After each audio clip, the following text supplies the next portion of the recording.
In this video, we will learn about Hobbes' theory of sovereignty. Now, as you know, in the last video, we discussed about theory of social contract and the theory of state of nature, in which we discussed about that human is a self-regarding, self-centered person who always want to seek pleasure and avoid pain. So, for that reason, they cannot live in the state of nature because in the state of nature everyone has the right to do whatever they want. That means everyone has the absolute liberty and absolute equality.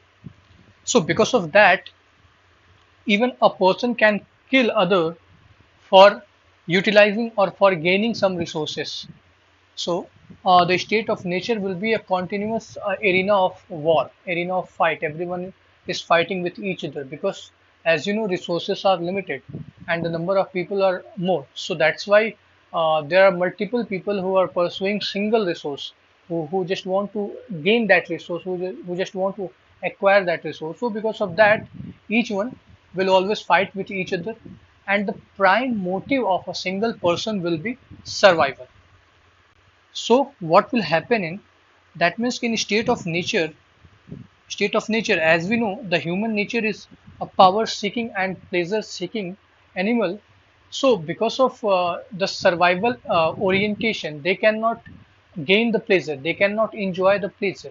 So that's why they will want to get outside that state of nature, and they will try to get into a particular authority, get under the certain kind of political authority. And for that, what they will do, they will sign a social contract. Now what is the meaning of this social contract? So basically, social contract is an agreement signed between different people of the society, and the terms of that particular agreement will be that every person of that particular society will transfer their all rights and powers to a particular body. That means they are making authority who will rule over them, who will make rules and regulations for them, and they have to follow the rules of that particular authority. So that means they are forming, they are constituting a sovereign body, sovereign authority. That means a government. So here comes the term sovereign. Now, on this particular occasion, he proposed the theory of sovereignty. So we will first try to know about what is the meaning of this sovereignty, and then we will see that what is the conditions for the sovereignty and what is the effectiveness of a particular this term sovereignty. So let's begin with the defining this term sovereignty. So basically, sovereignty means a final political authority domestically and absolute political autonomy from other countries internationally. So basically, it means that, let us suppose this is India. So in India, our parliament is a kind of sovereign body, not an absolute sovereign body, because there is constitution, it's a written law. So parliament have the restrictions of that constitution and also of judiciary. But let us suppose our parliament and state legislature is a sovereign body who make rules and regulation, who legislate for the citizens of this particular country. So no other, whether it's a subordinate authority or any single person, has the right to make laws and try to force others to follow that law, because there is a body who will make rule and regulation for you, for the citizens, and each and every citizen have to follow that rules. So that is the meaning of sovereignty, and that is the meaning of final political authority domestically. Now, what is the meaning of absolute political autonomy from other countries internationally? So, suppose India, if India wants to give 100% subsidies to our farmers, then they can do that. But at that particular instance, WTO comes into the play picture, and they try to morph this condition. They try to impact this particular instance of India, and I think you have heard about it. Like there's always whenever Indian government try to increase the subsidies for the government, WTO and the developed countries try to interfere our rules and regulations, our that particular ruling, that particular order.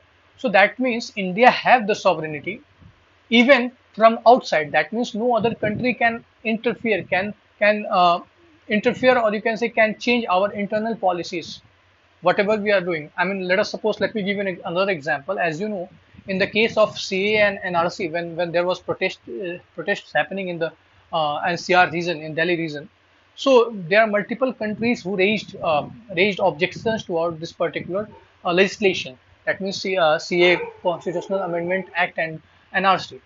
But no one has the authority to interfere our legislation and change it. And government, you have heard about it, government always said that this is our internal matter, no other party should interfere in it. So this is the meaning of this absolute political autonomy from other countries internationally. Now, when sovereignty came, I mean, actually, if you are talking about any sovereign power, who make that power sovereign? That is the question. So as we discussed a few minutes ago, that people came for a consensus, and they will try to sign a social contract, and they will fix the term, and they will transfer. Listen carefully. They will transfer all their rights and all their powers to that particular authority, to that particular power, and in the return they will accept that, or they expect that that particular authority, that particular sovereign body will help them, or you can say will protect them and their life and their relatives. So this is the condition. So people, by alienating their powers and rights, making a sovereign body. So that is the meaning of this particular thing. Now, now Hobbes compared this sovereignty with horsepower. So I think you have heard about it, word horsepower. That means power of a horse, specifically. Whenever you try to purchase some vehicle, automobile, then usually you go for the power of that particular vehicle. You want to check that the power of that particular vehicle, and for that you try to gain the information regarding how horsepower does it have. So that is the same thing. So similarly, horsepower, sovereignty is a political horsepower which check the effectiveness of a body, effectiveness of a authority. So this is the meaning of sovereignty as a political horsepower. Now, now again, suppose this is a particular. Suppose Indian Parliament only have the sovereignty; they can make rules only. But as you know, India is a very diverse country. And let me give you the same example regarding CA and NRC. Now, suppose, and I'm not trying to make it controversial, but let me give you this example in an ideal sense. Suppose people are protesting because they are not liking that particular legislation. So our government has the law, has the backing of law, and that law also gives the power to punish to that government. Like government has the power to punish the people, to force the people who are not accepting their rules and regulations, who are not following their rules and regulations. So from where that power of punishment comes? So that power of punishment came from the law. So basically, law is a circle. Suppose this is a circle, and law makes a circle and makes a periphery. That means whatever you want to do inside that particular area. You don't need to breach that. And when you will breach that, you have to face the pain. You have to face the power, or you have to face the violence, you can say.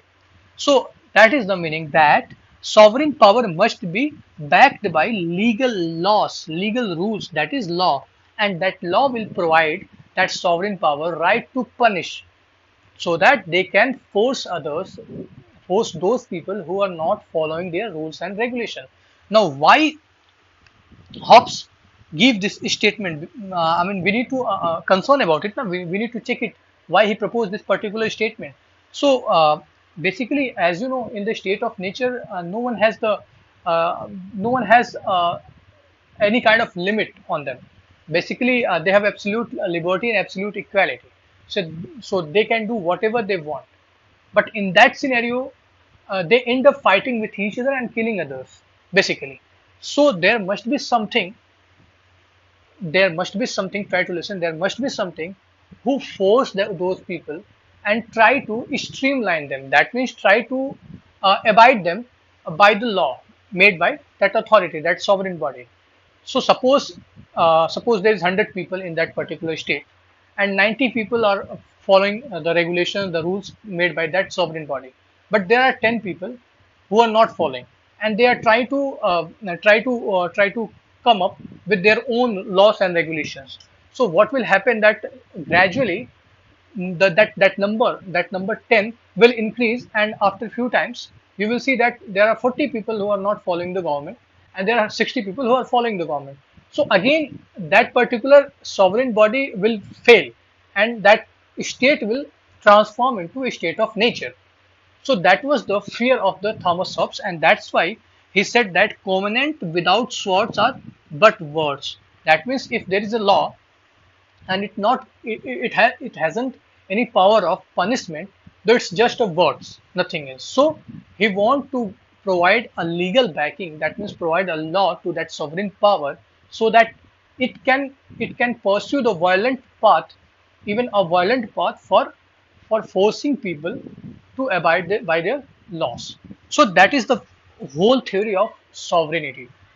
So this is it. I think you have heard about this word sovereignty earlier also, but this is Thomas Hobbes' personal view. This is Thomas Hobbes' personal analysis.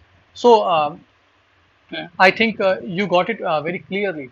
So thank you so much for listening. Have a good day.